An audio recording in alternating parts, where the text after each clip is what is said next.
How's it going, everybody? ASMR Fanatic here, and tonight I will be reviewing AEW Full Gear 2023. So, without further ado, let's get started. And kicking things off on the 0 hour pre-show, we had for the Ring of Honor World Championship, Eddie Kingston going one-on-one with Jay Lethal. And this was a fun match, nothing great or anything, but okay. I kind of struggled to care. I mean, don't get me wrong, I like Eddie Kingston, and I used to like Jay Lethal, but this Jeff Jarrett faction is just stupid, in my opinion. But the highlight of the match was seeing Ortiz deliver that nasty guitar shot to Sanjay Dutt. That was brutal. So yeah, definitely the highlight of the match. And up next, we got Buddy Matthews going one-on-one with Claudio Castagnoli. And I was surprised when this match got announced. I guess it was made official on Rampage, I'm assuming. I don't know. I don't watch that shit anymore. But yeah, good match though. The crowd was a bit dead in some spots, I guess, because they're both heels, which kind of took away from the match a little bit. Yeah, good match. Like I said, they both look really gassed at the end, so yeah, they definitely worked hard to put on a good showing here. And for the final match of the 0 hour pre-show, for the Ring of Honor World Tag Team Championships, we saw MJF and Smojo taking on the Guns. And this was a fun match. I enjoyed it.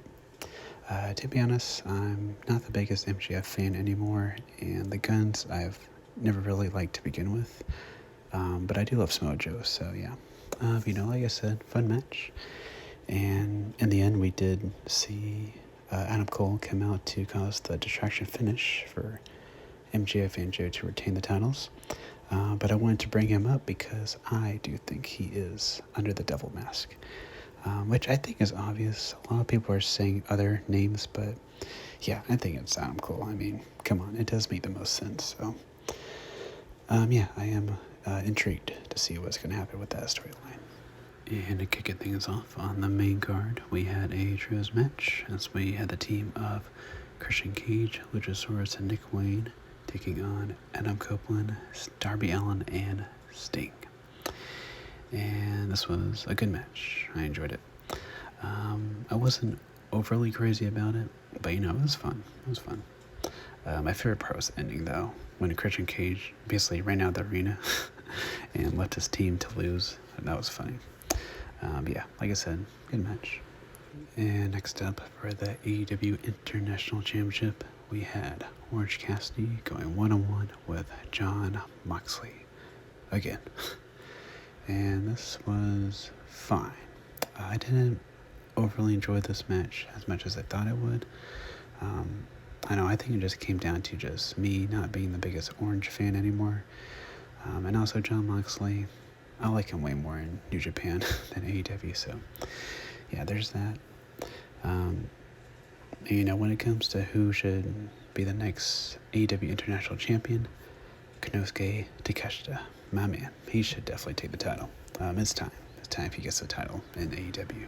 And after that, for the AEW Women's World Championship, we had Hikaru Shida defending her title against Timeless Toni Storm.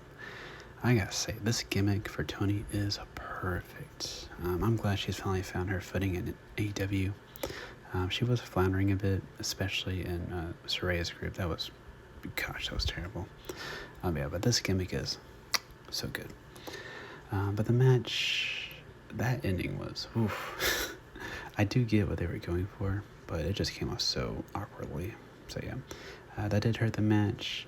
And it was a bit slow. The crowd was dead in some parts, but yeah, I am glad Toni is the champion now. I feel a little bad for Shida. She didn't hold the title for that long, but you gotta capitalize on this gimmick while it's hot. So yeah, no real issues for me. And up next, we had a 4-way tag team ladder match for the AEW World Tag Team Championships, as we saw Ricky Starks and Big Bill defending their titles against LFI, FTR, and the House of Black. And this was fun. I didn't enjoy it as much as I wanted to, but I had a good time. It was fun. I do think the wrong team won in this match. Big Bill and Ricky Starks retained their titles. Personally, I thought the House of Black should have won, or even LFI. And when it comes to LFI, I'm not the biggest Rouge fan, or I was not the biggest Rouge fan, but he impressed me in this match. He was over with the crowd, and he was over with me. And Jessica was good too. So, I definitely do think one of those two teams should have won. But, like I said, good match, just the wrong winners. And after that, we had a triple threat match for the TBS Championship, as we saw the champion Chris Statlander defending her title against Juilliard in Sky Blue. And this match impressed me.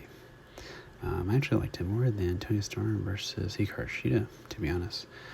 So these three ladies, they definitely brought it. I really wasn't expecting much going into this match, but I enjoyed it. But the finish, I did not enjoy as much. I think it's too soon to put the title on Julia Hart, in my opinion. So that I didn't really agree with, but the match, solid. And then we had the announcement of AEW's blockbuster signing, and it was Will Ospreay. And boy, does it suck being a New Japan Pro Wrestling fan now. I'm depressed, but I will recover. But no, I am happy for Will.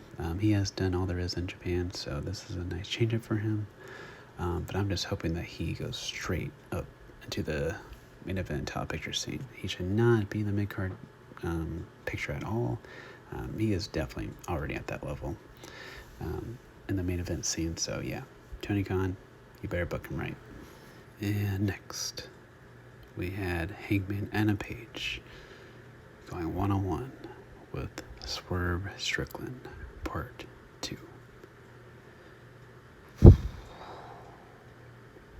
I just got done watching this match. Not gonna lie, I feel a bit queasy. What the fuck? I'm gonna be blunt here, dude. What the actual fuck? Oh my gosh. This was probably the most violent match I've ever seen in my life. If not, it's definitely top 3. Good lord. I don't know where to begin. Heyman fucking drank Swerve's blood. I don't know. Yeah, let's move on. And after that match, we had Kenny Omega and Chris Jericho taking on the Young Bucks. And, there was no way in hell this match could have followed what happened previously. But they tried, man. I like this match. This was good. I liked it. And the right winners, too. Kenny Omega and Chris Jericho. And I am liking the storyline here with the Young Bucks, just being pissed off that they can't win, I guess. I'm not too sure why they're mad. I guess because Kenny is drifting apart from them. I don't know. But I am intrigued though of where the storyline's going to go, because I do like the Young Bucks and I love Kenny and Chris Jericho. But yeah, let's just see what happens. And in the main event for the AEW World Championship, we had the champion MJF defending his title against Jay White. And this was a great match. I like this match a lot, actually. To be honest, I wasn't that excited to see it going into this match, just because the storyline hasn't really hit for me. But they definitely turned it up a huge notch during this match. So kudos to both Jay White and MJF. I thought they told a great story in this match, with Adam Cole there for support. And I really did think that Jay White was going to win the title in a couple moments, especially that spot where Adam Cole was going to hit Jay White with the ROH tag team title, I believe. But Jay White, he saw it, and he took the title from Adam Cole and hit MJF. I was like, oh shit, Jay White's going to win. But no, he didn't. So that was great. And just a really great match to close out the night. And that will do it for my review of AEW Full Gear 2023. And overall, this was a good show. I wouldn't say great or anything, but those two matches, Hangman versus Swerve and the main event, definitely stole the show for me. So yeah, I had a fun time, and my overall grade, about a B minus. Yeah, I think that's fair.